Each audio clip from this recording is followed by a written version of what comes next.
I think it's about 11:30. I think it's about time to start. I am Mary Berry, the director of the Berry Center, and it is my great pleasure to welcome you all to the 8th Annual Arts and Letters Day. I should say Kentucky Arts and Letters Day.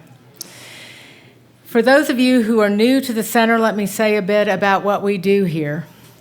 We knew when we started the center in 2011 that to properly deal with our agricultural problems, we would need to see the problems as wholly as possible and deal with our cultural problems. Farmers need to afford to farm well, and we need to become a culture that will support good farming. And so we started 4 programs that deal with land use, economics, history, literature, and art. Arts and Letters Day is a part of that work. Our 4 programs are the Berry Center Farm and Forest Institute, based in the liberal arts and the art of farming. Dr. Leah Bands runs that program and is sitting right here and will be keeping the clock on all the writers. I don't know, you don't look tough enough to me, but maybe. She works with Rick Thomas, who is the draft animal educator and master logger, and Shannon Boyd, who is the program coordinator. Our home place meet, protecting our good farmers in the marketplace, and run by Beth Douglas and assisted by Sam Brown, director of sales, and Beth is somewhere in here maybe? Way back in the selling books and meat maybe.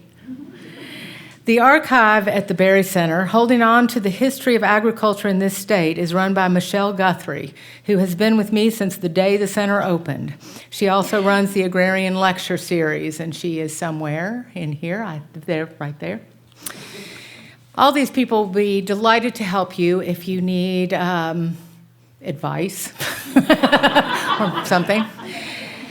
The Agrarian Culture Center and Bookstore is the birthplace of a rural reading program called the Agrarian Literary League and Kentucky Arts and Letters Day, and is run by my daughter, Virginia Aguilar. This wonderful day in Newcastle happens because of her.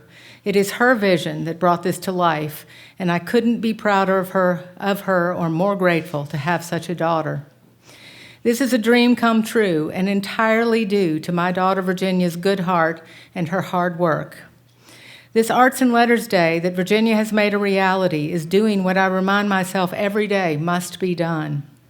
It is a part of our effort to put back together what never should have been taken apart: land and people, rural places from urban places, the art of the commonplace, like good farming, from the high arts. 2024 marks the 10th anniversary of the bookstore at the Berry Center. And I would like you to indulge me or join me in taking a moment to thank my daughter, Virginia, for a job well done. There she is.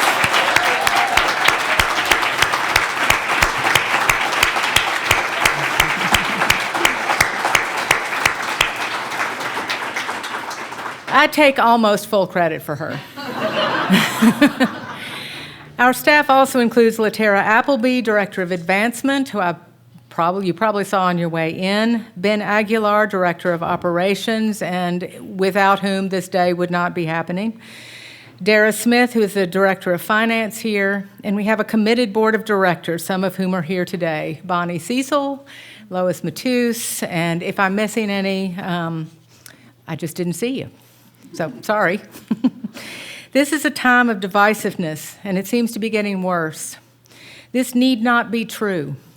We simply need to do the right things that is right in front of us to do, small things. In the world of big solutions, Virginia, with the help of the staff at the center and all of you, is doing that work.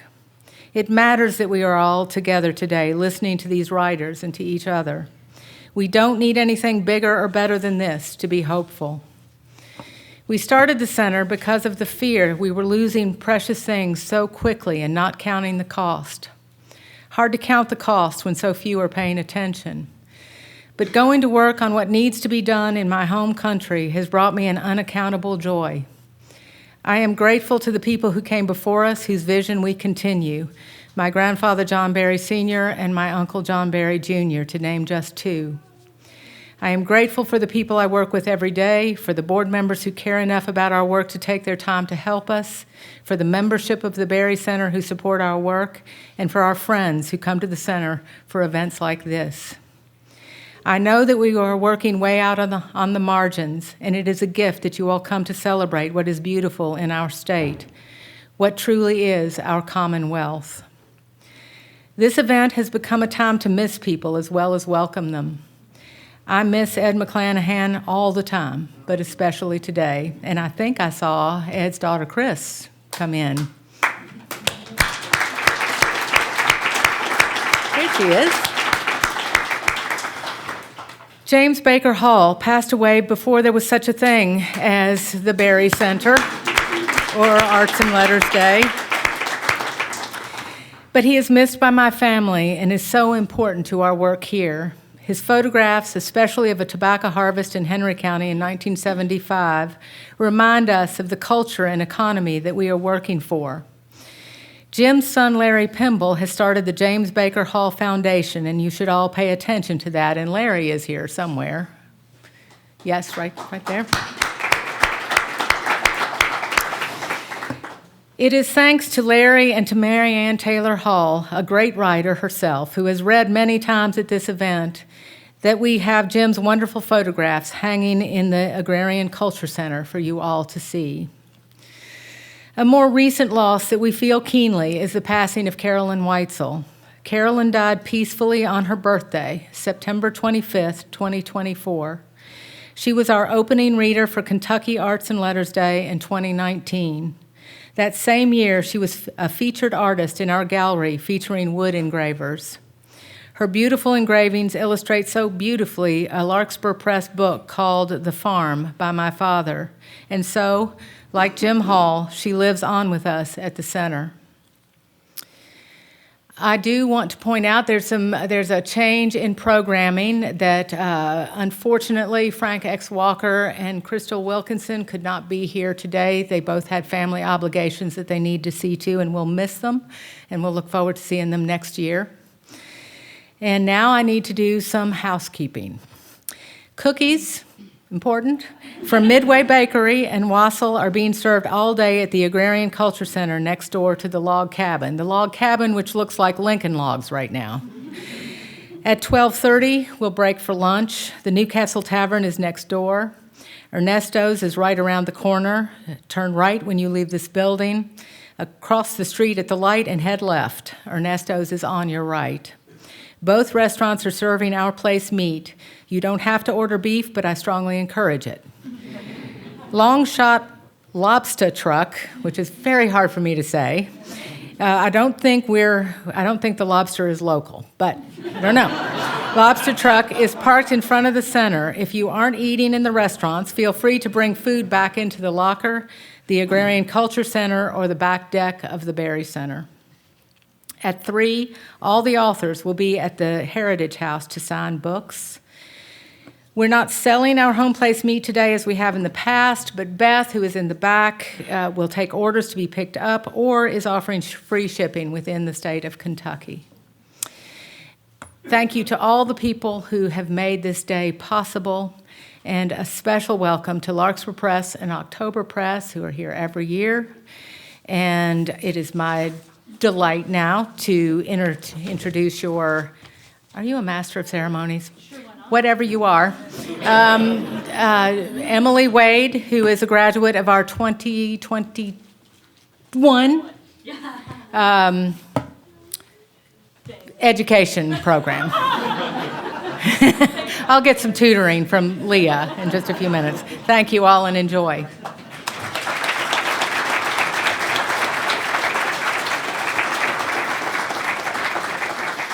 Wow. Thank you all so much for being here today for Kentucky Arts and Letters Day. And I usually open up every year by saying it's such an honor and a privilege for me to get to be here with the Berry Center and for me to be with you here today to celebrate art and writing and all the people who create beautiful things in this world. And I hope that you'll look around today and find a lot of joy and happiness and camaraderie and all the people that came together today to do that, to celebrate beautiful things in this world.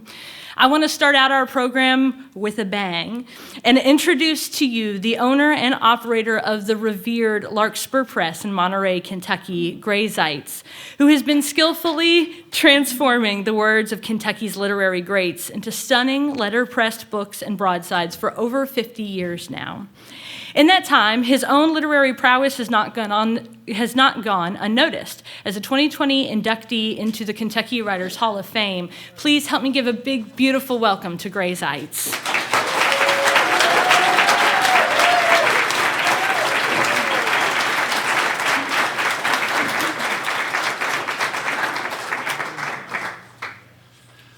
Thanks. Well, Mary mentioned Carolyn Weitzel. Carolyn worked with me for over 40 years as an illustrator, bookbinder, author, and is a big loss to Larkspur Press. Larkspur Press is now 50 years old.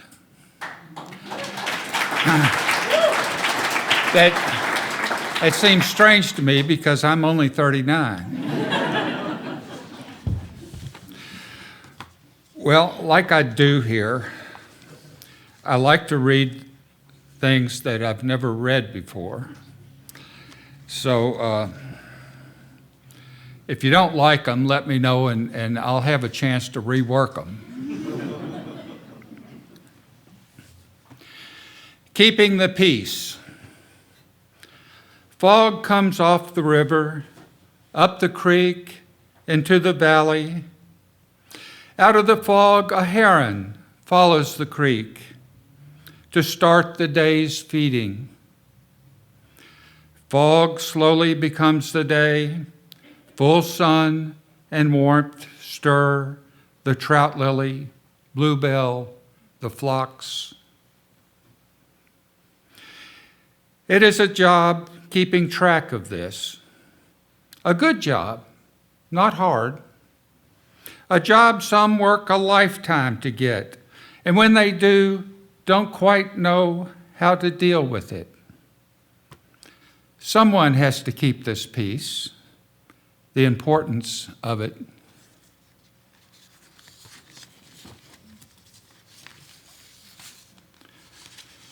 A chance. When it seems the battle is lost, that greed and ignorance have gone on too long, stand up, fight for the small things before they become big things. Once more, there seems to be a chance.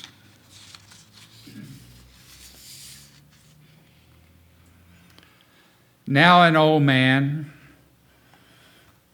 a wren comes, then another. They're looking after me. It does more good than Meals on Wheels. After much rain, bad weather, they check up on me. I'm here, you are too. All remains the same.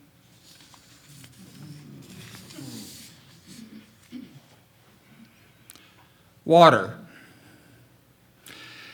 When we moved here, there was a sulfur well we had a time getting used to. No plumbing, an outhouse. We'd come every day to fix the place up, then started spending the night to get an early start. She had told me we would need running water before moving in.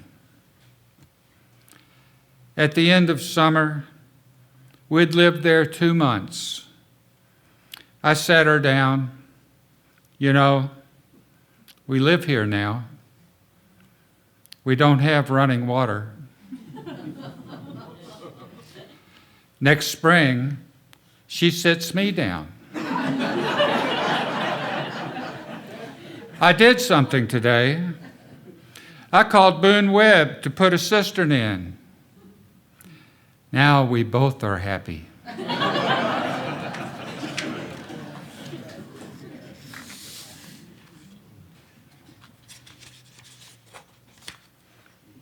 Jean. I lost my poems. I think Jean took them. She didn't do it in a mean way. She liked them so much. They were a part of her. But I feel this one coming back. She must be trying to share them. She knows I like them so. They are a part of me.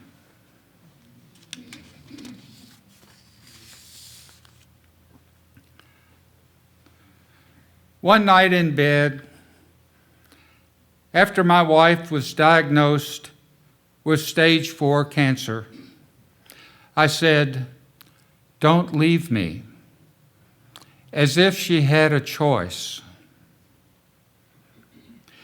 Each day there are things that remind me of her. I see her as she was in the time we were together. She didn't answer me then, but knew she would never leave me.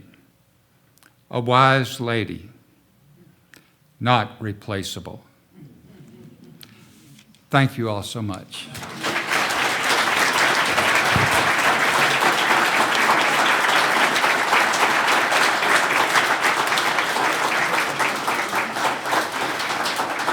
Thank you so much, Gray. Our next author today that I'm excited to introduce is Owen County cattle farmer and poet James Gash, who credits the start of his literary career to a former professor of his, who you might know. His name is Wendell Berry.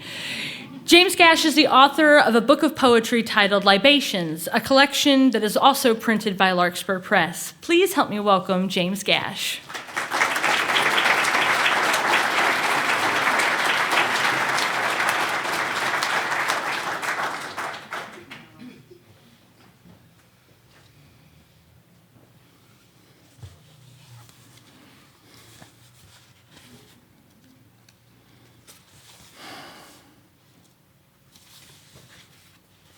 God damn a rock. No, wait, let me try that again. God damn a rock. For full effect, the words must be heard in a young man's voice. They need to crackle with testosterone, to bleed with impatience. The larynx should be choking itself with exasperation. Still, as they boomerang back to me across the years, the voice rings true enough. I've grown allowed to hear myself, see myself so green. It would have been a day just like this one, off season and hot, probably on this very hillside. I would be picking up the rocks all afternoon like so much litter, piling them boom and bang into this same old half-breed Studebaker trailer. Some of them so big I couldn't pick them up before busting them first to rubble with a sledge. And like today, I would follow my own strict code, working without break until each load was topped, the old rubber tires squatting with overload, shirts soaked on a heaving chest. God damn a rock, I would say. I would have been new to this country then, freshly mortgaged and thin-hided, a flurry of lean years just begun. And oh, I was righteous with energy too. I could stay furious for days at a time. Mad with the flaws of the world, I would stalk my hillsides, carting off load after load of the cursed stones, muttering about how many lazy lifetimes they'd lain there and how many more now it would take to pick them up. God damn a rock. Except now, all these calluses and scars later, having learned something about a rock's good use all over creation, and just how much raw work one lifetime can bracket, I've begun to worry that there are not enough rocks. And perhaps I've squandered some in days of excess, bowling them down the long hills for sport. I've even gone back to rob the giant beehive cairns I once stacked, carrying them away to more practical ends, as walls, as roads, as bridgings. God damn, I croak, a rock.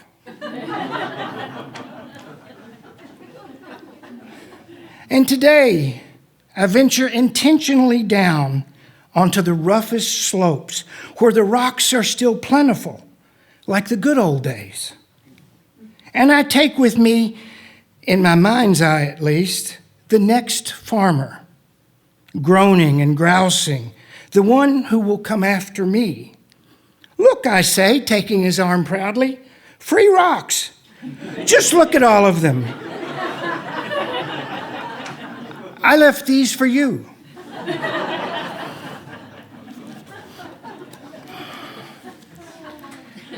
I wrote that for Wendell some years ago as a tribute, and then I was kind of nervous about it because the title is Mad Farmer 2.0.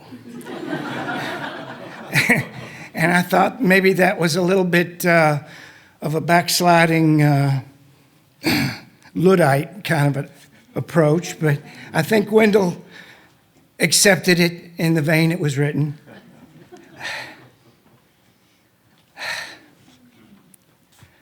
I was thinking last night about what else I might read, and it seemed like the week we just had called for a political poem. And you got to see this as a metaphor. It was written back in the winter of '77 when my wife and I were spending our first winter together in Brown's Bottom in a very rustic kind of a lifestyle for the both of us that we have since continued. The title of this is The Thaw. The truck sits dumbly in the field, bottomed out in the mud and oblivious to our passionate attempts to free it. Boards and rocks and pry poles lie about in a patchwork of sullen resignation. This is the day we were finally breaking out to town after 6 weeks of snowy isolation. Shack silly, we made lists, put out extra feed for the stock, joyously bathed, cast aside our long johns, and loaded up the truck. Not 75 rutted paces from where it now sits, and 1,000 angry words from where we now stand.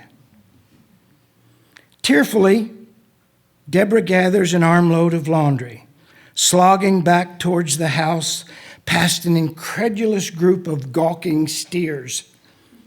She casts one of my shirts at them, and they dance off, kicking and bratting towards the swollen river.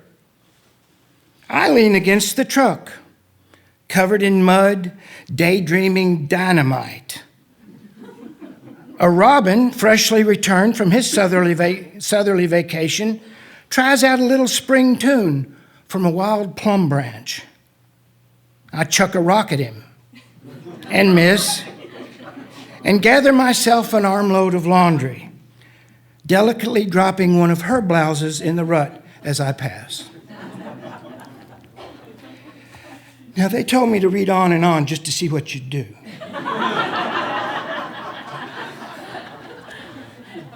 But how am I going? Have I got time for one more? All right.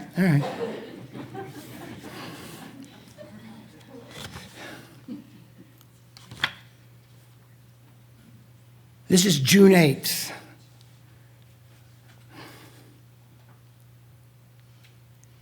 From Letters to My Son.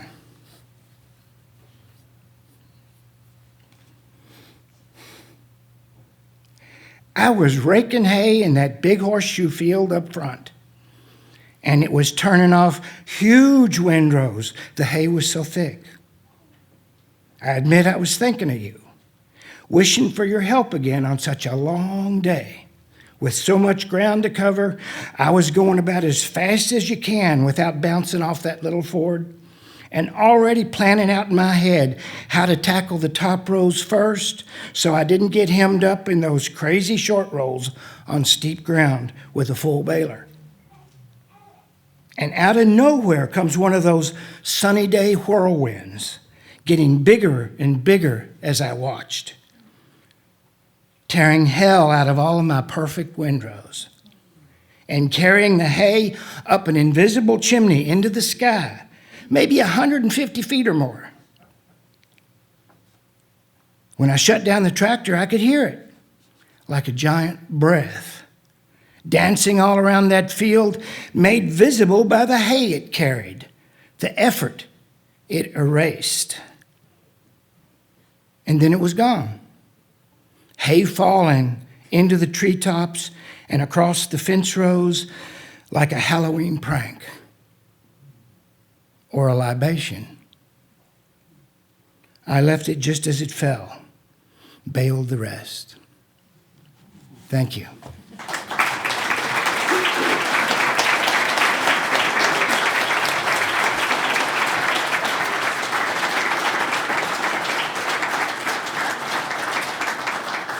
Thank you so much, James. I had the pleasure of speaking to James on the phone a little bit ahead of this event, and we had such an impassioned conversation on the phone. It's nice to hear your reading is the exact same. Thank you.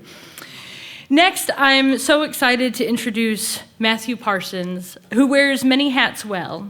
He's a musician, a songwriter, a farmer, and an author to a debut book of poetry titled Mountain Roosters. Through evocative language, Parsons seeks to reflect on our perceptions and translations of masculinity in the modern Appalachian man. Please help me to welcome Matthew Parsons.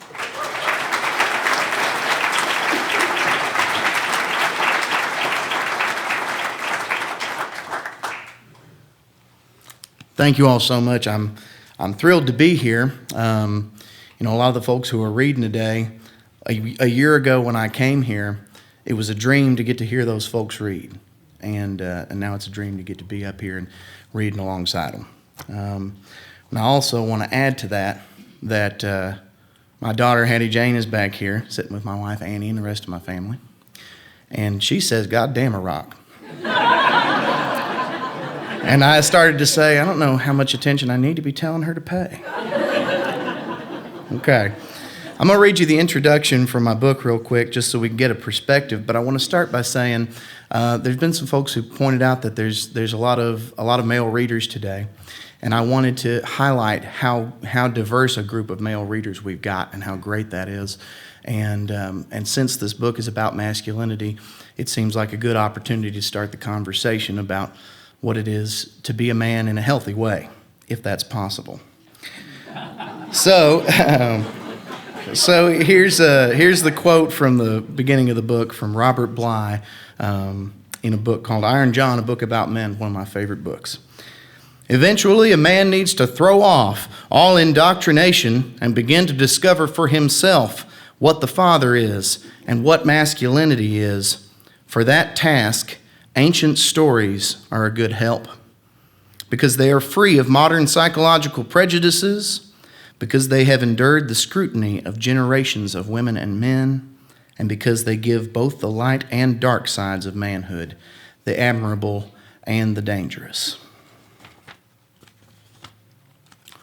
Start with the second poem in the collection called Mountain Memory. Seems like a good way to lift off here. I feel ashamed of how dishonest my longest ago memory seems to be. Even the sting of a switching is a pleasant one. All the fun taken out of a day in seconds flat, and battered brain cells can't recall it. All I know is that the sun was shining. The silver lining was big as a barnyard, and tough times hardly had me. I'm Teflon and long ago minded, strong with the romanticism of has-been heroism. I've been counting the days backwards till the sun dapples through old lean trees in the easy chair breeze of clean air horizons, when a man could piss wherever he liked. It makes me smile to be a boy from the mountains where everyone likes a good story about how things once was, It's only made better if it's a lie. I take a lot of inspiration from writers with a humorist bent, so I hope that there's a little bit of that in here. I'm going to read you all this poem that I think calls back to the quote that I read at the beginning. The dangerous and the admirable qualities of masculinity. And I'll say real quick that, that personal definition I think Robert Bly is referring to in the beginning is so important, and that the symptoms of not having a personal definition that you can feel like you have fulfilled on a regular basis leads young men like myself to do silly things. And I think that we're all familiar with some of those young men that do silly things. And if you aren't, then now you've met me, so now you are. So there's two young men in this poem who are displaying positive characteristics, but maybe not in the best situation. The best and worst of last night's fight. A bruised orange, a bloodied plum not running, all fight, no flight. He's grounded that way. Don't pay no dues, don't sing no blues. Whistles Dixie and Andy, and he's handy with a knife. Taking on a lifetime fighter, born with the cord around his throat, to sturdy folk who prayed around the table that they may remain able to bend the ground into round potatoes and money. Running from sunny fields to shady shacks made of cracks in boards where he's been up against a wall before. Two boys become canvas bodies, and each a painter. Ain't their strokes amusing? It's confusing to say which way the wet paint went or from whence it came to cause such bruising. Funny how they bloody one another for what one said of the other's mother.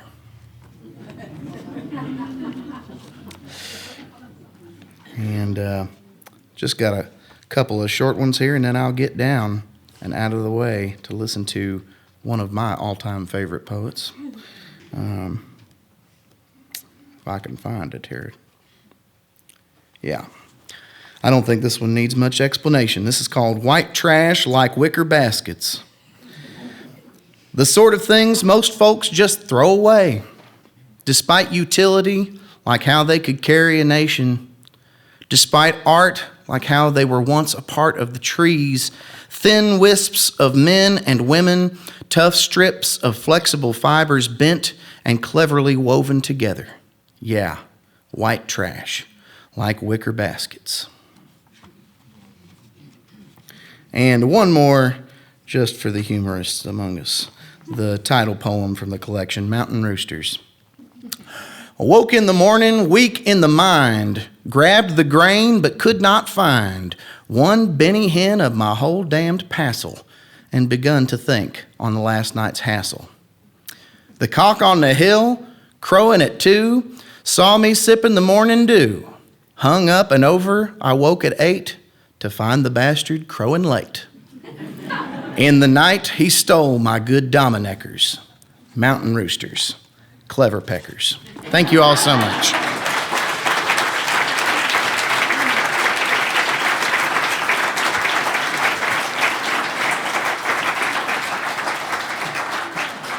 Thank you, Matthew. I feel like you've brought to us something we direly need now, which is both introspection and humor side by side. So thank you for that. Our next reader is Danville, Kentucky native Maurice Manning, who has published numerous books of poetry, his most recent being Snake Doctor. His work frequently examines the intersectionalities of land, people, and culture. Snake Doctor calls us to examine the moments of perceived mundanity in our lives, not as the ordinary, but as the extraordinary and complex bewilderment that is the human experience. Please help me to welcome Maurice Manning.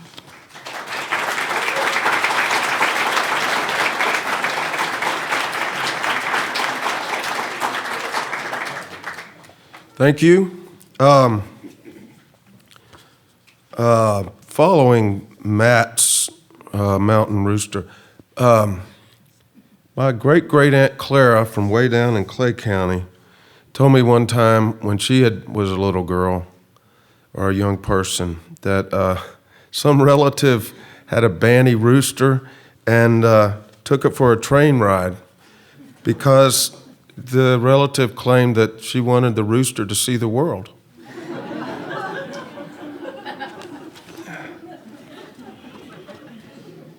I don't know if it mattered to the rooster at all. I'm also happy to see that Gray Zeitz got his hair done for this occasion. It's about time. Bluebird egg. When life was least inside it, something whose expertise was native to, incapable of plot, came by to suck the baby's yellow ink and gently turn the nicked end of the shell away by placing it like a prop in the green scene below the skirt of the peach tree, whose fruit this year came just to blossom before a late arriving killing frost. As a work of art, the shell is perfect in form and perfectly deep in blue, but there is nothing in it now, and nothing in it now for art. God allows this snuffing out, and still I let him be my darling. It isn't always easy, you God, who made the birds and trees and death.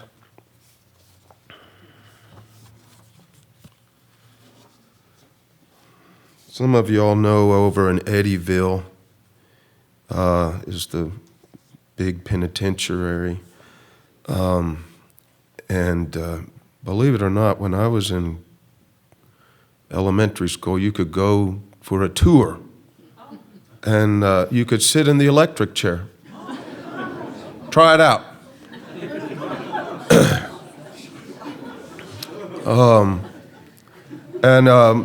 This is called a penitentiary rocking chair.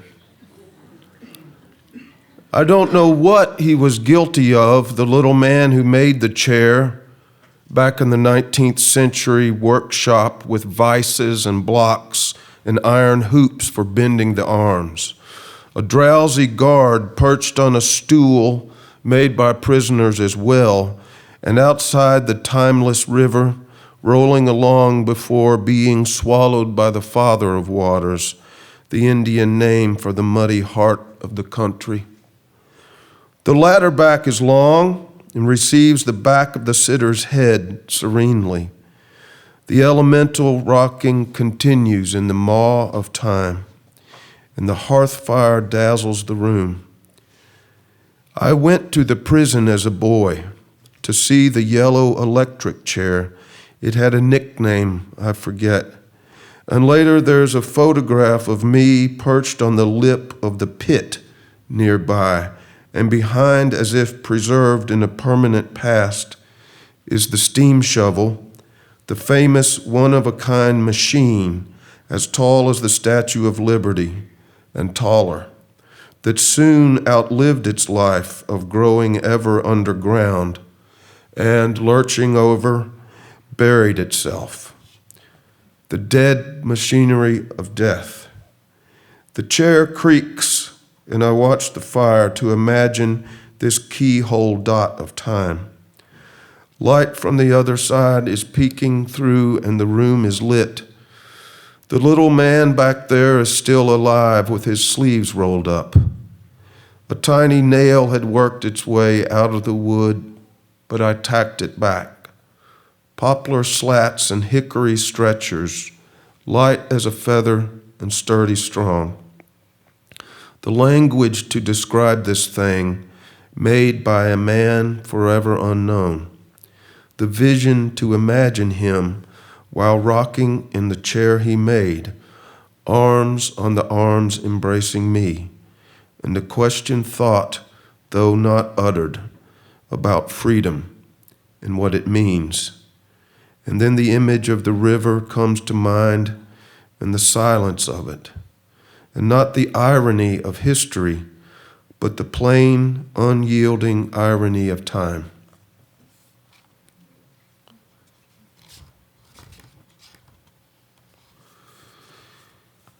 There's a community in Lincoln County that I would sometimes go through when I was growing up, and that's the title of this poem, Chicken Bristle.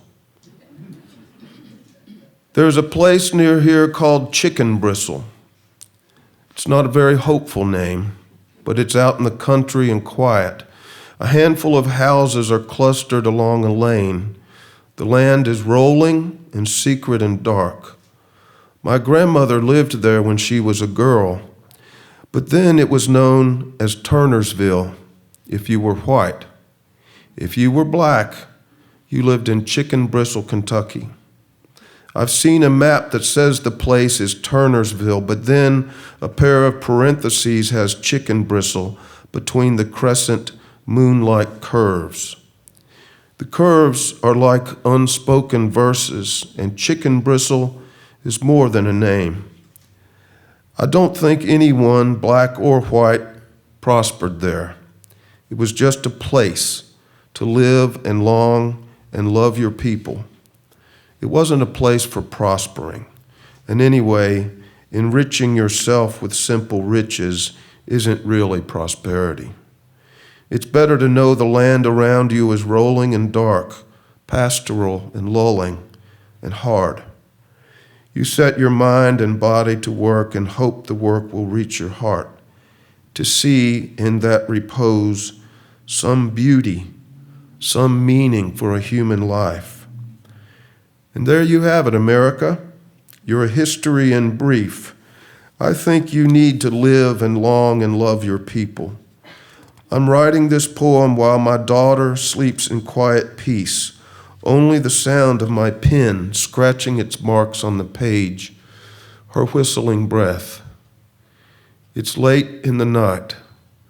One of these days, I'm going to take her to Chicken Bristle and hold her up to the air in the wild and say to her, part of you, my love, comes from Chicken Bristle, this dark and lulling place sprung up like a thistle patch among the hills. But isn't it beautiful? Isn't there sweetness in the very air?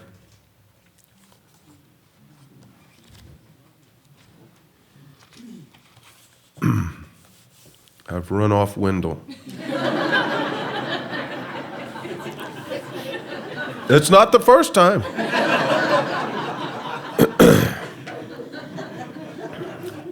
Eavesdropping, early morning, everything alive. When dew drips down from leaves to land on other lower leaves and shines them to reflect the sun with such precision that the reflection presents the brighter light, I conclude when going into the world to see what morning has brought to it, one may be looking simply for something to praise, without expecting to halt in the gaze soon so clearly going both ways. And that will shine all of the day and riddle anything to say, even when sleep and darkness call. And so, when praising, praise it all. Do two more.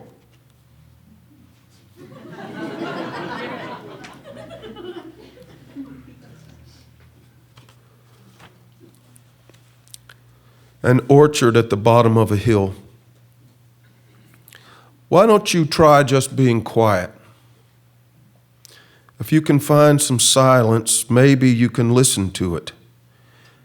How it works is interesting. I really can't explain it, but you know it when it's happening. You realize you're marveling at apple blossoms and how they're clustered on the tree, and you see the bees meticulously attending every blossom there, and you think the tree is kind of sighing. Such careful beauty in the making. And then you think, it's really quiet. But I am not alone in the world. That's how you know it's happening. There's something solemn and wonderful in the quiet, a slow and steady ease. Whether the tree is actually sighing is beside the point. It's better to wonder. You needn't be precise with quiet. It just becomes another thing. It isn't a science. It's an art, like love, or a dog who's pretty good, asleep in the grass beneath the tree.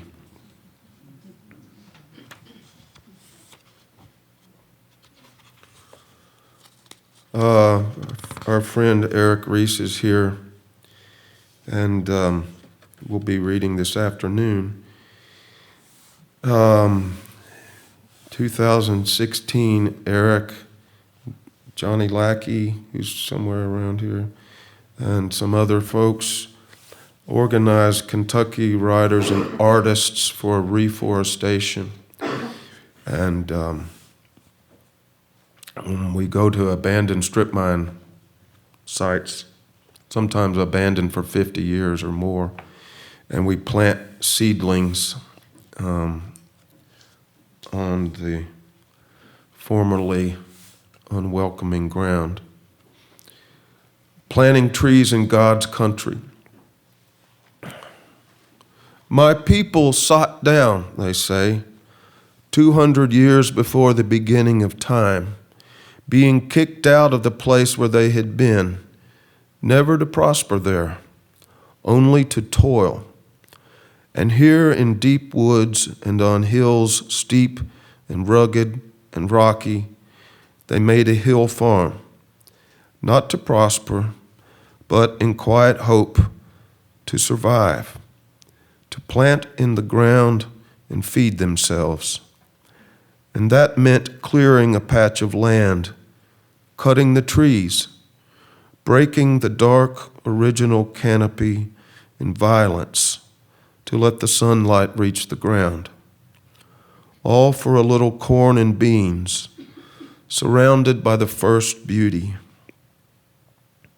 If this was done unthinkingly, without a measure of regret, I do not know.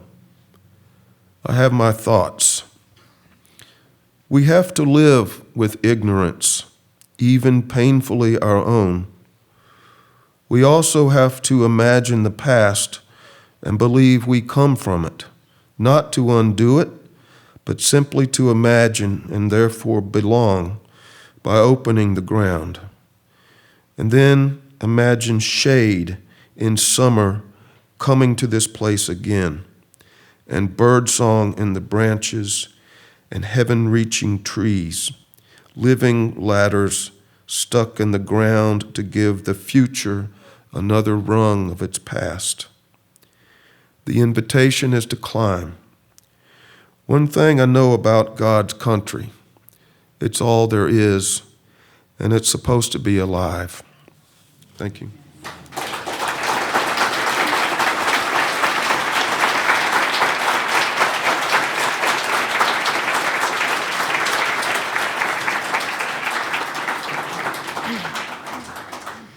I think in the future when I'm facing rough roads, I'm going to remember that the intention to climb, that is just beautiful.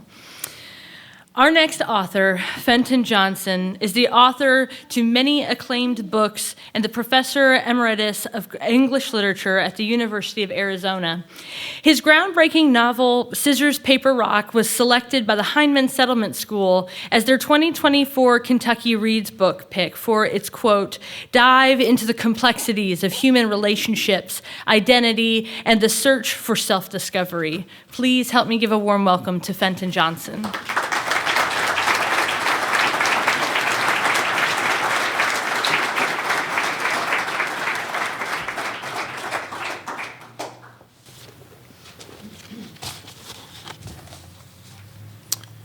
All right. Let me make sure that I have this correctly organized. Okay. I have to take a moment to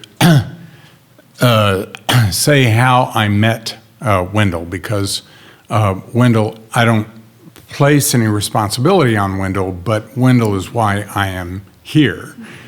I had gotten a scholarship from a bourbon distillery, and I went to Stanford, and the notion that I would be a writer was quite literally, for somebody from my background, inconceivable.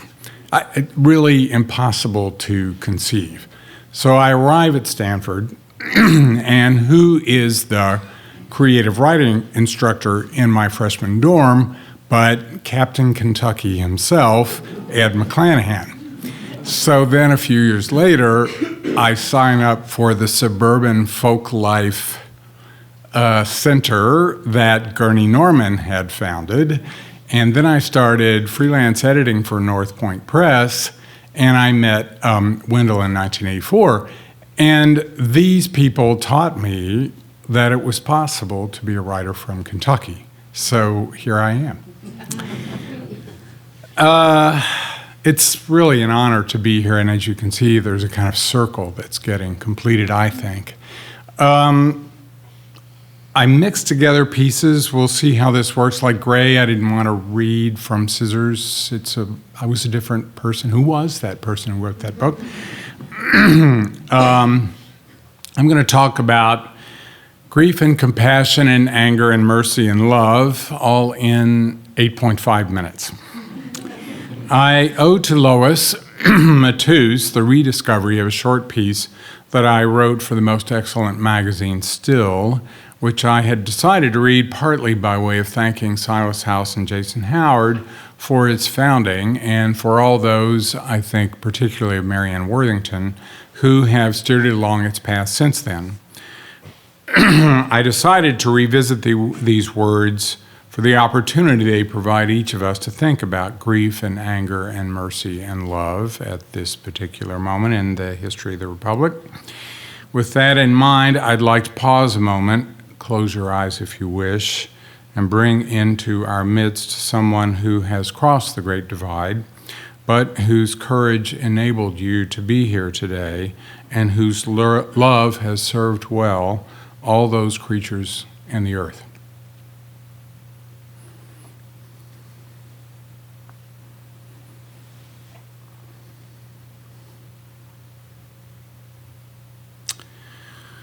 So the person I bring to mind is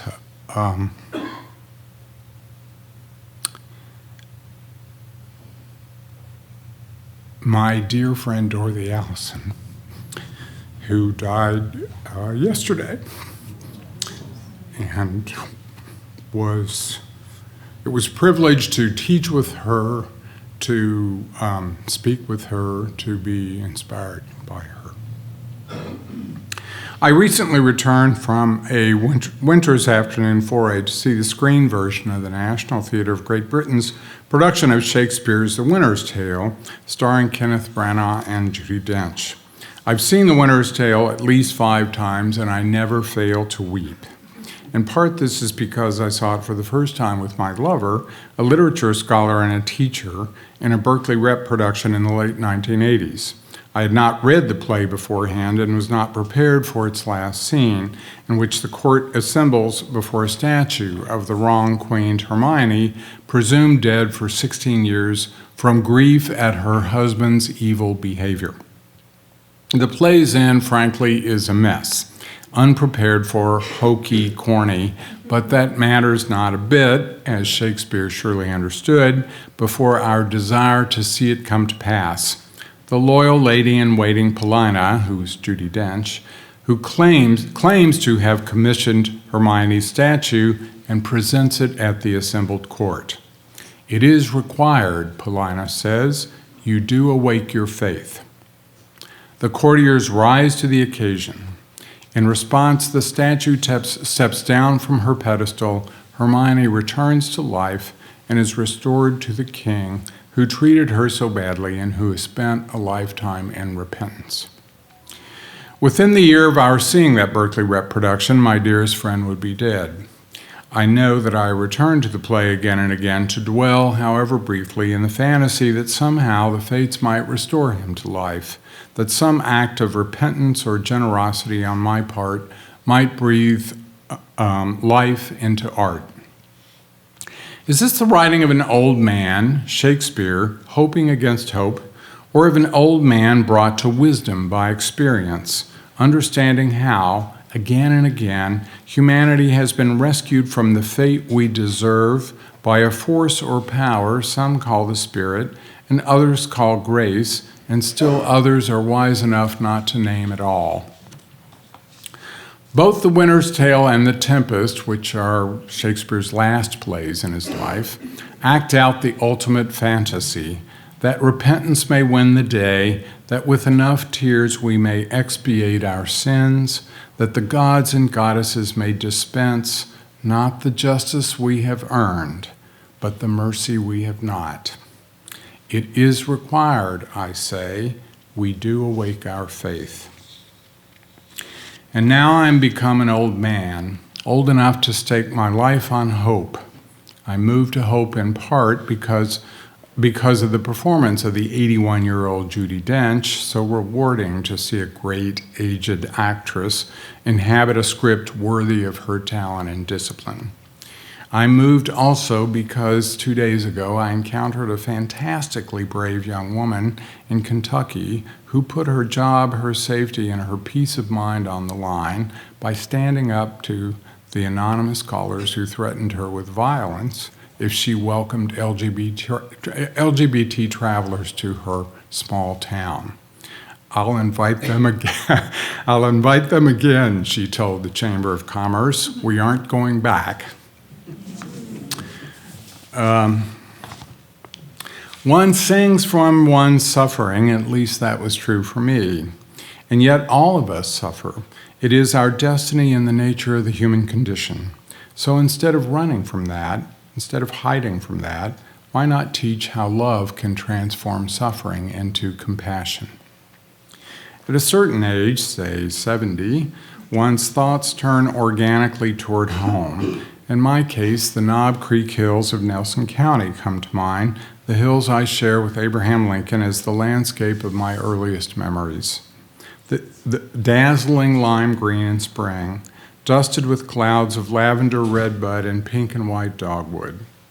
Wading the cool summer green waters of the Rolling Fork with my father and mother, setting trot lines in the evening sun and returning to run them before dawn, steam rising from the slow-flowing waters, the slap of the channel cats against the walls of the galvanized bucket, their wine-red blood flowing across the great block of limestone where we killed and cleaned them, their blood running down the hole left in the stone by the removal of the brass pole to which once had been tethered the powerful draft horses who pulled loads of coal and grain from the train station to the distillery whose boilers my father tended.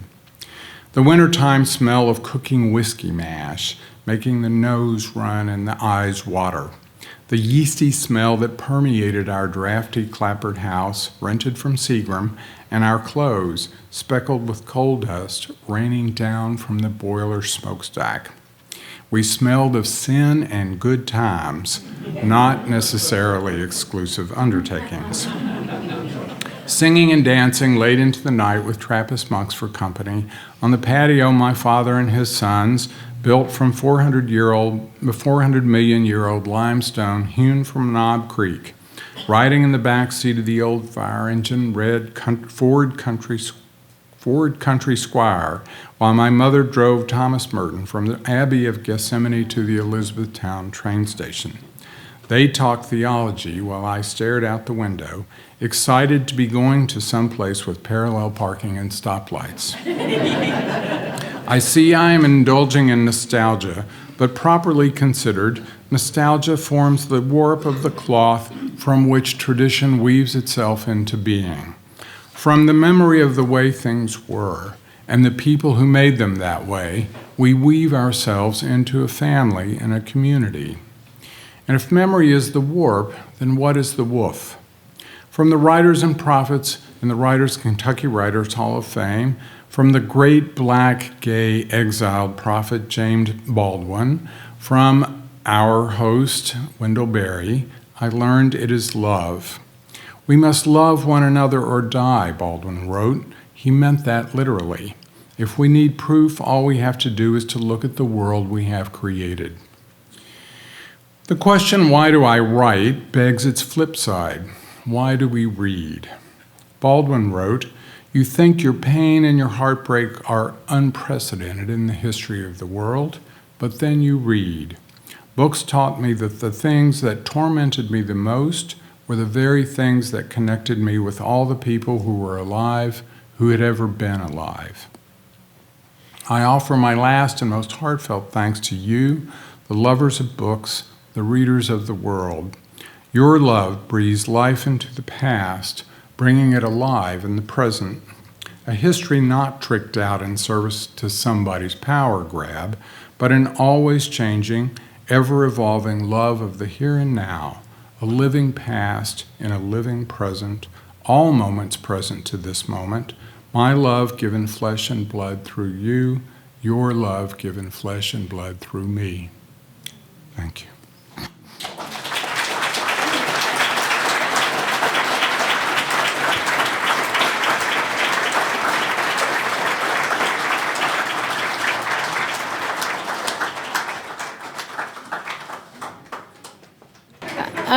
Welcome back, everyone. And this morning was wonderful. Goodness, I enjoyed it. It's wonderful to have these programs at the Berry Center that I don't really have to work on. I just get to be here and enjoy. I did want to say something that I missed this morning. I thanked the people that made this event possible, but I didn't mention their names, and now I would like to do that. Jeff Ricketts and Tony Perry, who are here, support all of the work of the Agrarian Culture Center and Bookstore every year, and we're so grateful, and they're such good friends. Virginia Herod, who is also a good friend. I used to babysit for her. She couldn't be with us today, but she supports this every year. Cindy and Scott Anderson, Lois Matus and Tallgrass Farm Foundation. Lois is here somewhere, and we're grateful to her for her support. She also serves on our board of directors. Morris Grubbs helped make this possible. And every year, Hazelfield Farm from Owen County supplies us with the beautiful wreaths and so on that you see on all our buildings. And so we always thank them and love them. So, Emily. It's wonderful to see everybody back and see the chairs filling up. I hope you took time to check out October Press and Larkspur Press. Get some books either here or at the Agrarian Culture Center, and that will be open throughout the day for you all to check out as well. Get some things for the signings at the end of the sessions.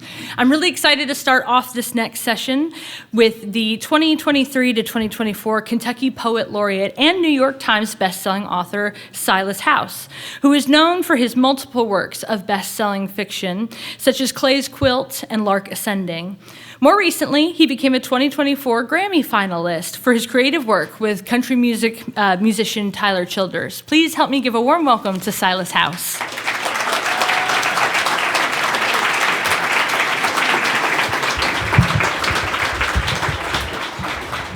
Thank you. It's always great to be here in fellowship, especially this time to be in fellowship with kind, intelligent people, and always especially to be with the Berry family, especially Tanya and Mary and Wendell and all of them. All of them are good people. Mary and Tanya are just my favorites, though. So, well, I've been working on a book of poetry for a couple of years. Hopefully, it will be out around this time next year. We'll see. It depends on if I get it done or not.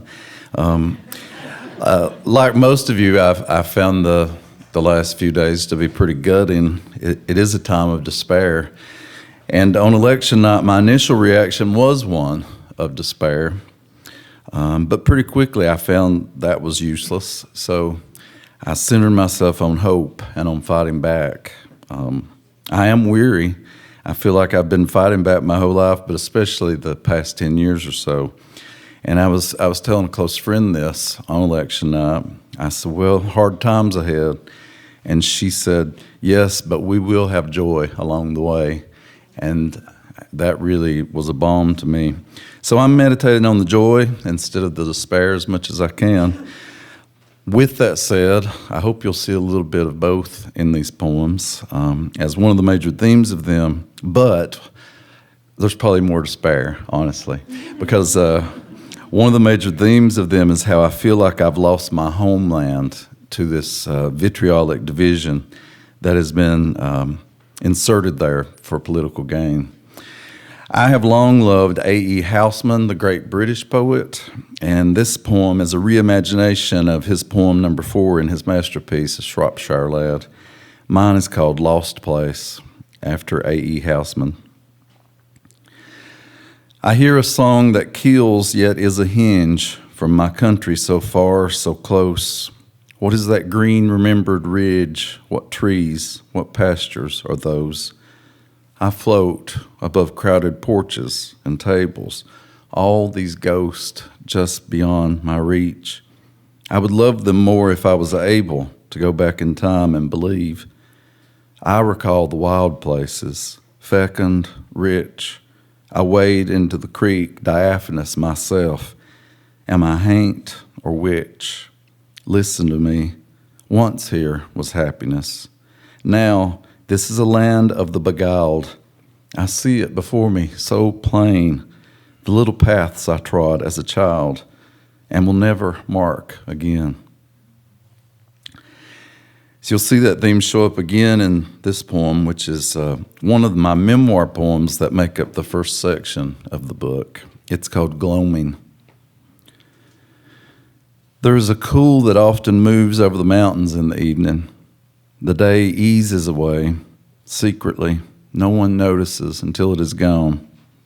Peach light stands like steam along the horizon, changing the shape of things.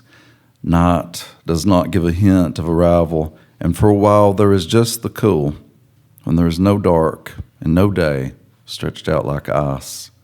No clocks ticking the minutes, no movement of the earth, nothing growing or changing. This is the gloaming, and the cool, peaceful, soft mist seeps out of the jagged cliffs like ghosts. The breeze stirs the trees, dampening thirsty leaves, no night sounds. One bird hollers far up the mountain, and its lonesome cry cracks the stillness. The crickets and katydids and all the little live things begin their prayers in the trees and grasses on creek banks where the water slips over mossy rocks. Kudzu exhales and rests.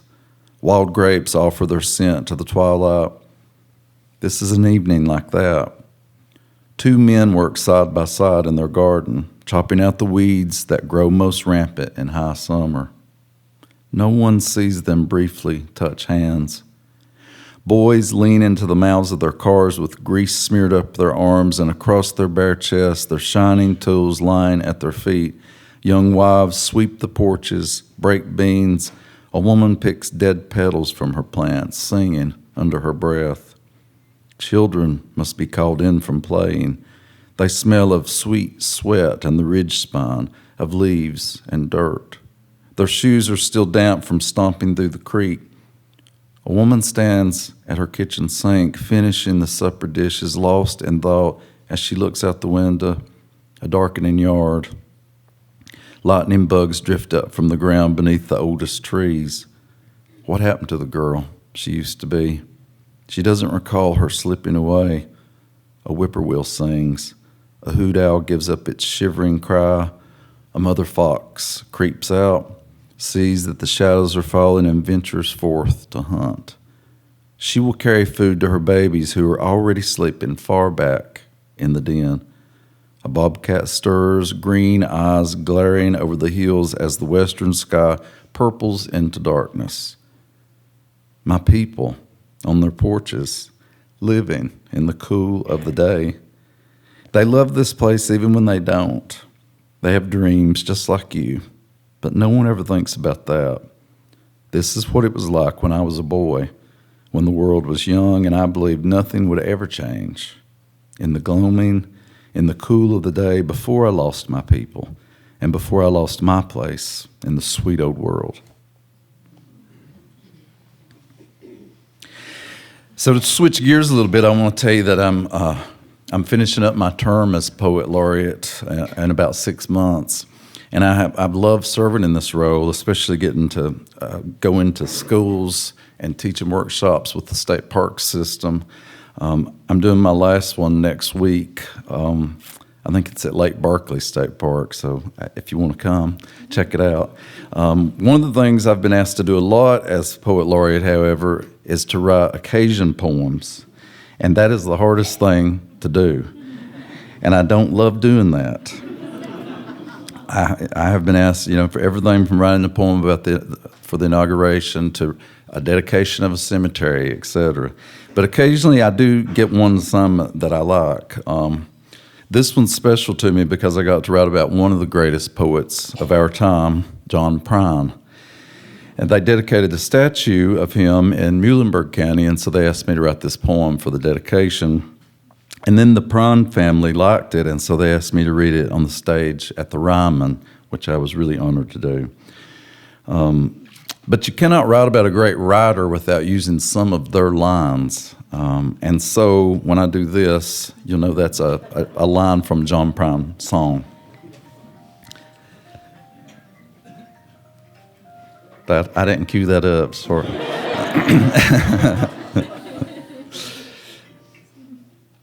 This is called John Prine. He offered his hand, looked us in the eye, said, "Come on, let's go." We stepped into the shadowy living room of an old, lonesome couple. His songs had flies buzzing in them. Men drinking whiskey under the moon, crying, swimming suits on the line, just drying. We'd get in his car and go flying down to the Green River. Sometimes we shot empty Coke bottles with our pistols. He taught us to fish and whistle. As we rode into the gloaming with all the windows rolled down and the radio calming, when we felt so low, we didn't know if we could go on, he sang, "You've got gold in you." And we believed him. So we got up and lived again. That's just the way the world goes, he told us, and to eat a lot of peaches. He taught us about boundless love and no ordinary blue. He convinced us to forgive, too. Sometimes the tunes were jaunty, often haunting, full of pining or illegal smiling, memories that can't be bought, paradise that can't be forgotten. Always he was our friend, the one we could depend on. Even though we never met him, we knew him. How do we thank someone who saved our lives? We keep singing his songs.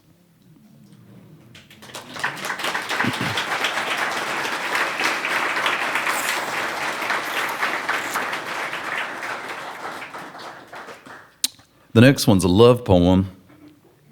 A whole lot of people are scared right now of losing our rights, and so you'll see a reference to that. I'm asking all of you to fight back with us when that happens. I'm depending on you. I wrote this after seeing a Kennedy Center performance of the great soprano Renee Fleming, accompanied by pianist Evgeny Kissin. I think I got that right. Doing a series of songs written by Schubert. Couples. Only those who know longing know what I suffer, she sings in German, her voice a hovering bird. Kissin plays the piano like rain falling onto a green river. The music they make is the air between bird and river, rising, falling.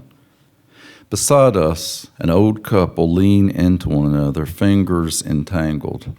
Their age is defiance, every wrinkle a lived thing, a kiss, a birth, a loss. While the great soprano trills and the mesmerist sways and fortes, the old man runs his thumb along her forefinger, and every stroke tells her, "I've loved you my whole life. Thank you. I don't want to go on living without you." Schubert wrote this piece for Goethe's poem. The young composer understood pining, recalled cold nights lying awake in the same room with his librettist, listening to the lift and fall of his breathing. Goethe's last words, more light. Surely we are safe here, among all places, to touch without fear, so I take hold of your hand. The day we were finally allowed to marry, there was dancing in the streets. Now, once again, there is marching. I run my thumb over your forefinger, ciphering, let us grow old together. I am the river, you are the bird, our bond, the air. And I'll close with a prayer in the form of a sonnet. Sundays. The bells and birds compete to testify a new morning while grief pins me again to the bed. This Sunday shares a sacred lonesome when all the world seems at peace and quiet. Witness this day a wide darkness, as all Sundays are full of harm for small beings, whether sparrows or those who make music and pick out their own clothes. Couples stroll in their best and eat in the windows just the way it should be. But there's no Sabbath for dogs and winged things, nor those who can find sacredness in cedar trees, grief, and light. Oh, love, please protect us. Thank you.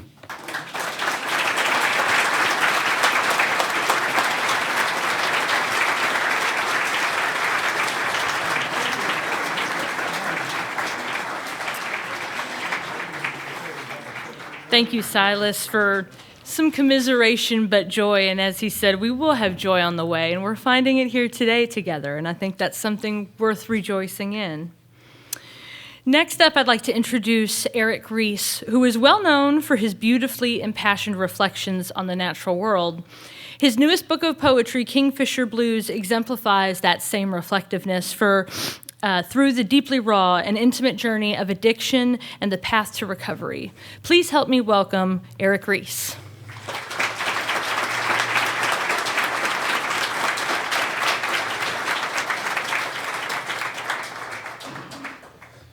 Thanks. After the election, I noticed that a lot of people were passing around Wendell's poem, "In the Presence of Wild Things," and that's obviously a poem about battling despair. And when I come down here and I see Mary and Virginia and Leah and Emily, I see all these courageous women, and I think, if they're down here battling despair, I can do my little thing too. Maurice Manning mentioned this morning that after Trump was elected the first time, some of us started an organization called Kentuckians for Reforestation, and we plant trees on abandoned strip mines. So if anybody wants to join us in that work, give me your email after the reading and put you on the list. I'll just tell you straight up, these are poems about drinking and trying to quit drinking, which for a lot of my life I thought was an impossible thing to do. Gonna start in darkness and try to lead you into the light here. This is called Hazard. I woke this morning thinking about an old friend in Hazard, how we used to drink beer on a stone wall above that city, talking until dark about Springsteen and the failures of our fathers. I was going to call him and remind him of all that until I finally shook off sleep and remembered that he's dead. Once when we were flying high on good mezcal, his wife crashed drunk into my lap at the dinner table. The chair shattered and we collapsed into a convolution of tangled limbs and idiotic laughter. An unexpected kiss followed, and then things got difficult. My friend pretended he didn't mind at first, and then he pretended that we weren't friends. In the end, he even pretended he was dead, the same way I'm pretending to be alive. This is called Luna Moths. Tonight, I found 8 Luna Moths pressed against our screen door. It was a green glory, perhaps an incidental omen. I keep thinking I should try to gather again all the friends I've scattered through foolish neglect. I used to imagine it somehow heroic to be a woodland recluse, until that honest disposition turned into this chemical retreat, with me hiding under the pale leaf of a shagbark hickory. Who said these dying moths are a symbol of rebirth? Probably the same person pouring found vodka down the sink. Probably the same person telling me this pose isn't pretty anymore.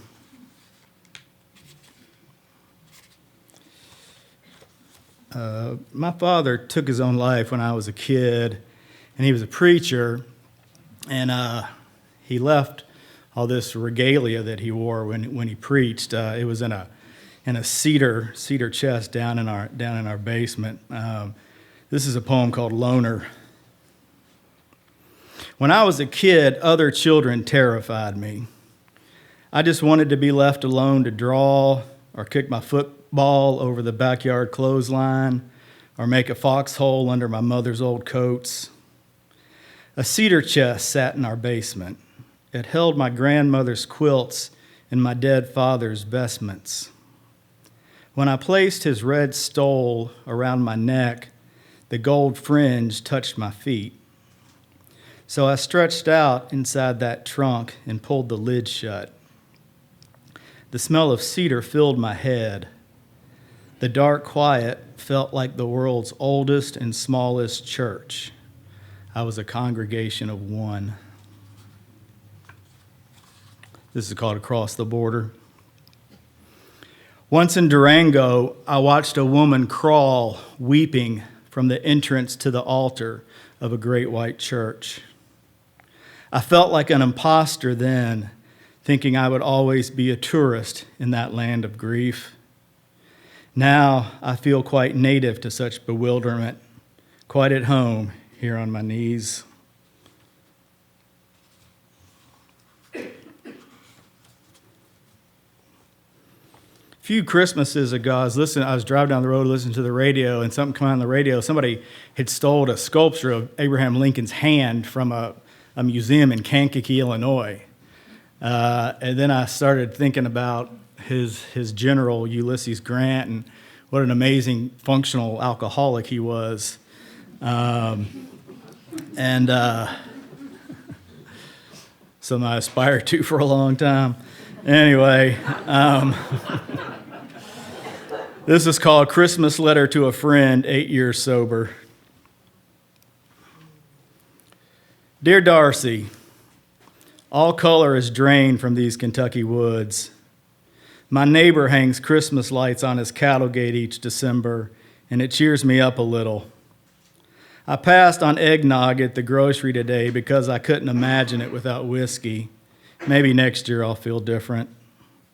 At a church down the street, cars line up for a drive-through live nativity. I wish you had been here to see it. That poor high school Mary shivering inside a Home Depot barn, cradling in her arms some Cabbage Patch son of man. How did a gospel for the poor ever become this religion of convenience, of families lined up in their Volvos? The radio says someone stole a sculpture of Abe Lincoln's hand from a museum in Kankakee. When aides complained that Grant was a drunk, Lincoln supposedly replied, "Tell me which whiskey he drinks and I'll send it to all my generals." It works until it doesn't, is what I found. Many thanks for driving up last month during my freak out. You make clean living look like the opposite of deprivation. Melissa says I'm lucky to have you for a friend, and it's true. One drunk talking to another drunk seems all we understand. You're right about the awful early morning recriminations. It's good now to wake up without immediately thinking up a lie or an apology. I don't know how to pray to something I can't believe in. Still, every morning I read a letter from Seneca to Lucilius, and I repeat the words Leo told me to recite.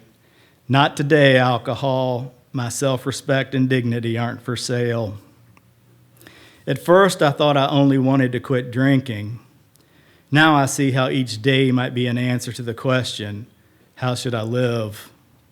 An answer that can only mean some act that reaches beyond myself. I was sorry to hear about Jo. She went down in a hard way. I found an old picture of us all, a bunch of rebels without a clue about the futures we'd abandoned for booze. I hope one day I can put all of those wasted years to some use, as you have. Wishing you peace in this season of possibility, Erik. This is the last poem I'll read. This is called Attitude of Gratitude. I go to a lot of AA meetings, and gratitude's a big part of that. We usually start an AA meeting by saying the Serenity Prayer, which was written by the theologian Reinhold Niebuhr, had nothing to do with alcoholism. But I think it's something that could help us right now, actually. So the Serenity Prayer goes, God, grant me the serenity to accept the things I cannot change, the courage to change the things I can, and the wisdom to know the difference. This is Attitude of Gratitude, and you're going to recognize a poem by Gray Zeitz folded inside this poem. The green knives of irises pierce through the March snow. A tiny pond has frozen in the hollow of a creek stone. Flames in the wood stove run like fingers along a flute. Osage wood burns hottest. Osage fruit keeps mice away. One woman at a meeting says, well, this New Year's Eve I didn't put a gun in my mouth. Another adds, I stopped worrying what time my husband would come home, or if he ever would. At my feet, our dog shudders in his sleep. From the rim rock, I watch two hawks circle at eye level. A friend sends a poem in which he thanks the man who flung 3 tires into his creek for not flinging the 4th. After days of gray, sunlight spreads over the frosted grass. Oaks again write their shadows down the western slope. To be one on whom nothing is lost, said Henry James. What gratitude that would invoke. In a blue-gray dawn, sandhill cranes fly between bullets and birdshot to find this January cornfield. They leap into a spastic mating dance.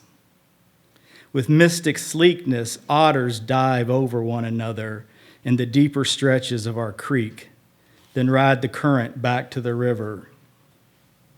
Soaking in this old clawfoot tub, I feel the pleasure of spent muscles after days splitting wood.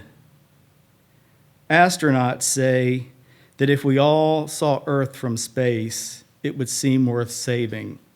We would want to come home. Thank you.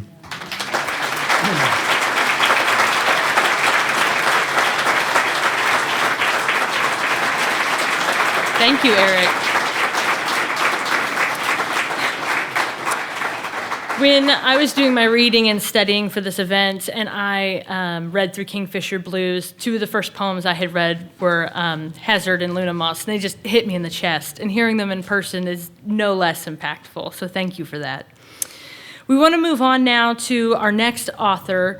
Living and working in Hardin County, Kentucky, Robert Gipe is author to a trio of award-winning illustrated novels based on the people of Appalachia. His unique style is illuminating, heartfelt, and at times even humorous. A favorite quote about Robert's work comes from our own Dr. Leah Baynes, director of the Berry Center's Farm and Forest Institute. She looks surprised.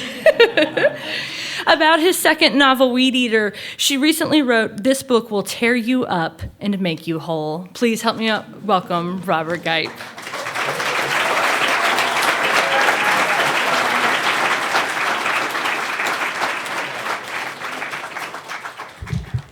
Tell you what, it's good to be here. Thanks to Virginia and everybody else who's allowed this to happen. When Erik was reading, when I was awesome reading Erik, I was thinking about how cool it is that he, not throwing people he used to party with under the bus. It made me think about a book I want y'all to know about my friend Mandy Fugit-Scheffel in Hazard, who's writing a book about her recovery called The Nature of Pain, and University Press of Kentucky's putting it out. And she had a wild life too. And but anyway, she doesn't throw her friends under the bus, and I think that's real important because it's easy to give up on people. Another thing I was thinking while Silas was reading, I'm from Tennessee, and so I'm not easily. It's easy for me to not be impressed by stuff that happens in Kentucky. It's just, it's my first instinct. And then I was thinking because Silas is the poet laureate, and then Crystal Wilkinson was the poet laureate, and when I was getting started in the Appalachian business, they were role models, inspirations for me as a fiction writer, and then they get named poet laureate, and they come out with books of poetry, and it's like, how does Kentucky know? And so I gotta give it to you on that. I was talking to this man that He'd had to hire Aretha Franklin to do 3 shows. He was working for the Longaberger Basket Company. And so he had Aretha was playing 3 different shows for women. Well, I guess they weren't all women, but the women what sold Longaberger baskets. Were any of y'all at that show? No, but yeah, so this is a thing I never thought I would say. But Aretha Franklin got paid in cash, night of the show, and she took the money up on stage with her pocketbook. And so whenever you'd see her singing with a pocketbook, that's where her payday was, because I don't know why, but that's what she done. And so I was going to give this away, and then I thought, I don't know y'all people, but I just bought this from the October Press, and it's called Why I Don't Stand. It's a print from Frank X. Walker, and I'm pretty happy to have it. And I hope y'all will buy a bunch of stuff here while you're in town. Frank, I miss him. I'm sorry he's not here today. I'm sorry Crystal's not here today. I talked to him this week, and they're having a hard time, and I hope that you'll hold them in prayer. So I'm just going to read you a little bit from a book I put out. I wrote about 2016 and finished it in 2020, and I was really hoping it was historical fiction, but it's turned out to be a little more evergreen than I would have wished when it came out.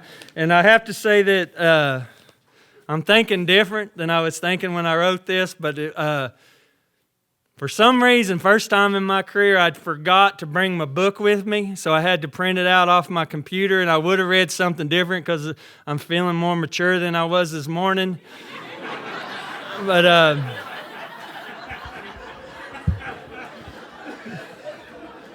it's all I got, so here we go. So this is from Pop. If you go shopping, it's the one that's purple on the spine. It's not kind of near the end, it's the end. And so this is Dawn Jewell talking, a grown woman with a teenage girl named Nicolette and a husband named Willett. Cora's table was filled with plates lined with grease-soaked paper towels. There was a pot of greens, ham, salmon patties, soup beans. Willett brought macaroni and cheese. Nicolette made the cornbread. Billy Wayne put out his magic chow-chow and finally told us where he got it. There was buttermilk, there were green onions, there was kraut, there was weenies. It looked like the prize display on Wheel of Fortune if all the prizes was food. Hubert sang, he said, "If you love me, feed my sheep," and me and Nicolette held hands while decent Ferguson returned thanks, and we ate quiet and stuffed ourselves. When it was all ate, we got up before dessert. Some smoked, some pooped, some sat around and groaned, and then we came back and ate the stack cake. The apples had got all in them cracks and fissures it had got when I had thrown it down the hill, and it made it better than stack cake had ever been. And while they was clearing off the table, Hubert smiled at me. He pointed at the letters Mama had left hanging above the table. They said, "So glad you were born." And I was doing good until he done that. But when he done that, I got hit by a wave of how mad I was that not just Mama, but Mama and Evie and Albert weren't there. And I came and lay down, and Willett and Nicolette come in there with me. I said, them damn drug companies knew exactly what they were doing when they brought OxyContin in on us.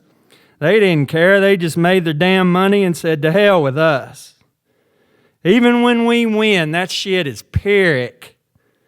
The hurt goes on. Damned old Trump, damned old shit show. I hate and will hate every one of these assholes who voted for him. Willett said, I hate them too. I hate them with a passion. And I said, what are you talking about, Willett? You don't hate. You're the eternal love child. And Willett said, well, it is what it is. And Nicolette said, I wish wouldn't neither one of you hate. And we were sitting there looking at each other when out the window Pinky and Marla come streaking by, both packing cans of lawnmower gas. We run out after them and followed through the deep snow out to Hubert's house. They went up the front steps and inside, and they splashed gas all over everything. They come out and the whole house inside's turned to flame. We stood amongst the vehicles and watched the house burn, knowing nobody's coming to put it out. Hubert fishtailed up to the blaze in his truck full of Christmas trees. He run in the house before we could stop him and run back out with a milk crate full of scrapbooks and diaries. He said, I almost forgot.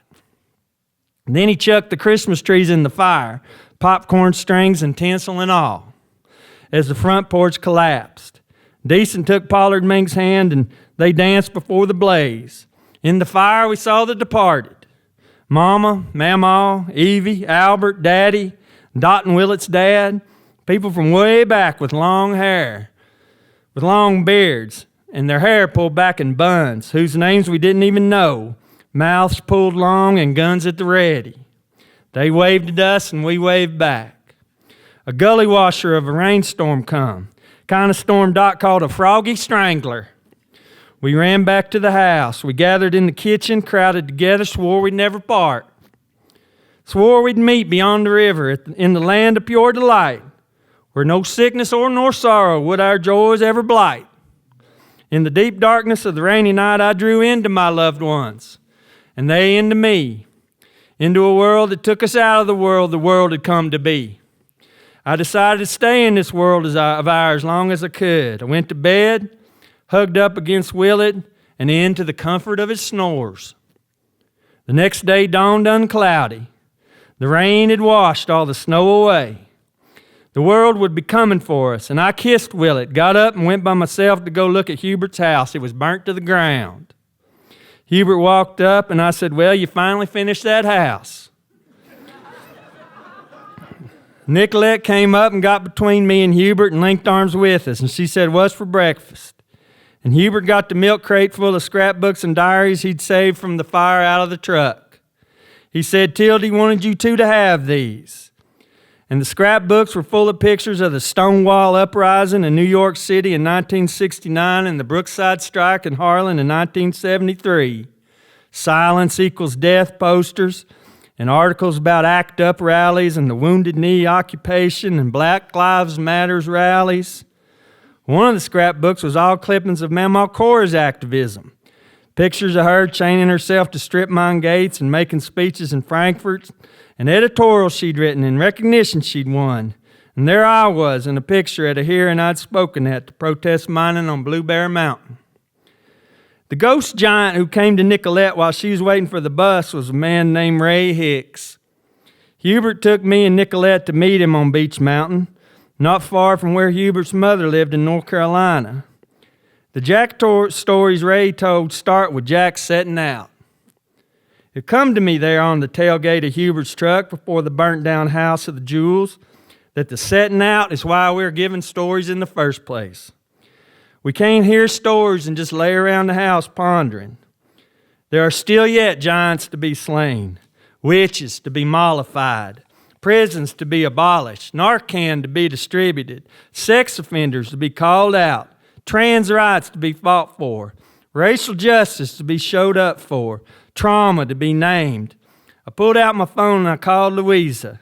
I told her I'd take the job, but only if I could talk straight to people, face to face, hand to hand. I told her I was ready to get out of the house. I told her I wanted to take down Big Pharma, to be the mole in the ground that roosts the mountain down. I wanted to tell the truth and shame the devil. I told her I wasn't interested in working at a computer. I wanted to be out in the fray. I wanted to fight for what's right, because fighting for what's right is the religion I was raised on. I wanted to fight for what's right, to show the world and show myself. Mama didn't raise no backsliders. So that's what I'm doing. I'm setting out. Done talking.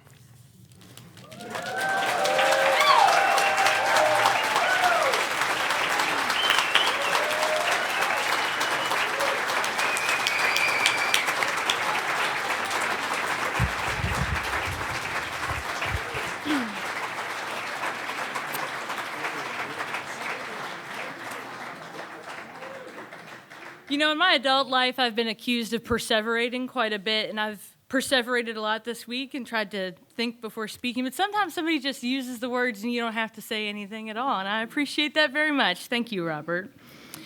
We're going to end our time here listening to these readings today on a great high note, of course. I'd like to introduce to you all farmer and author Wendell Berry, who has released 3 books in 2024, a new collection of Sabbath poems titled Another Day, an original fiction piece titled The Stackpole Legend, which is printed by Larkspur Press, and a new Library of America collection of stories from the Port William membership. Please help me welcome Wendell Berry.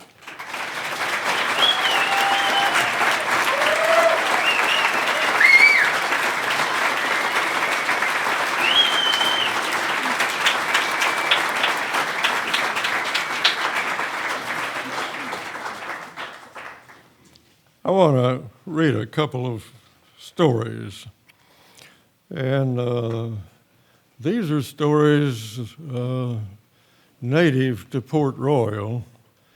And in writing them, I've tried to be true to the Port Royal mode of storytelling. The Port Royal mode of storytelling does not include what creative writers call development. The stories that are told are sometimes one line, sometimes come down to 2 lines of dialogue. I went into the store one day and the storekeeper, William Van Hawkins, at the cash register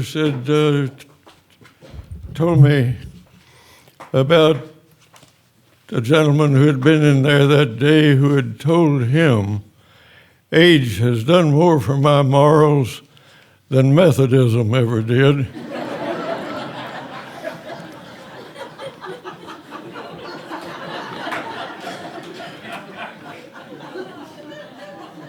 And then there was the story of the lady who brought her daughter to see the doctor. The daughter's ailment was periods of nausea, and the doctor gave the diagnosis that you're expecting. And the mother said, "Oh, doctor, do you suppose a man could have got to that child?" And the doctor said, "A good big boy could have done it."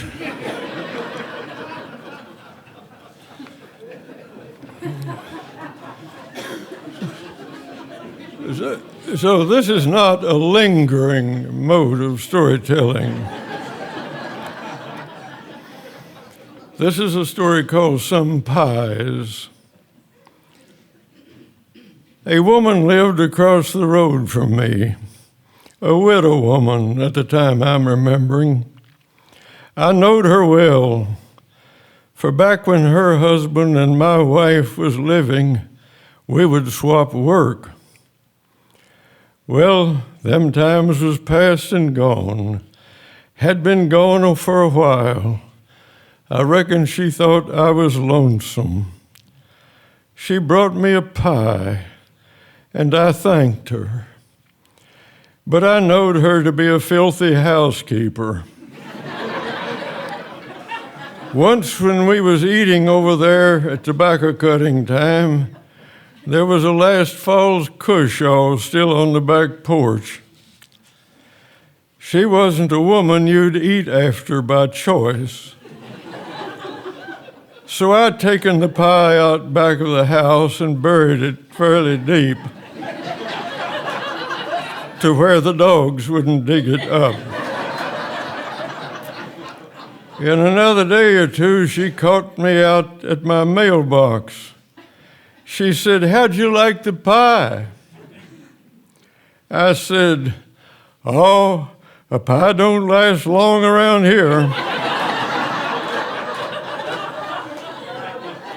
I told her to wait a minute, and I got her pan and gave it back to her. So she brought me another pie. I praised her and thanked her, of course, and buried the pie.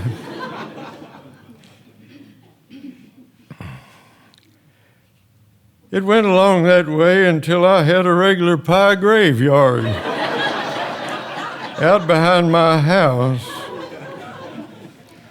What put a stop to it? She got married again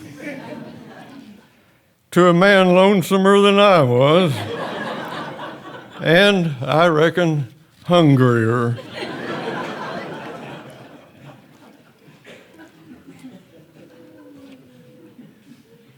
All you have to do is live in Port Royal and keep your ears open. A night's trip. We were drinking, but we were not drunk. But we must have been a little bit drunk not to notice that when Grover backed the car, he called a small Cadillac onto that dome-shaped millstone. He hung it there with both hind wheels perfectly up off of the ground. It was a black night, pouring rain, and the small Cadillac hadn't but one headlight. And so when Grover shifted into low and started forwards again, it wasn't hardly noticeable to either one of us that we didn't go anywhere. According to our version of geography at that time, we drove straight on with nothing to see in front of us but that headlight shining on the rain. After a while, the rain let up a little, and we got out and took a leak and went on. In another while, we stopped again and took a little walk just to make sure we were all right, and then we took another drink. I don't know where Grover had got his whiskey. There was a quart jar of it, or once had been. It went down like a hot cockleburr. Powerful stuff. I pretty soon had to give it up. I said, "Grover, I'm so sleepy I can't hardly hold my eyes open." He said, "That's me. I just drove I know 2 miles plumb dead to the world. Why don't we take a little nap?" So we reared our heads back and went to sleep. The red sun in our eyes woke us up. Grover yawned and smacked his mouth 2 or 3 times. "Lord of mercy," he said, "I reckon we better be getting on home." He started the car, put it in gear, and let the clutch out. It was revealed to both of us then that we didn't go anywhere. All of a sudden, we were standing behind the car, and a great light was dawning over our heads. "Well, I be dog," Grover said. "Well, well, well, well. It took us, I reckon, most of the night to get here. But here we are."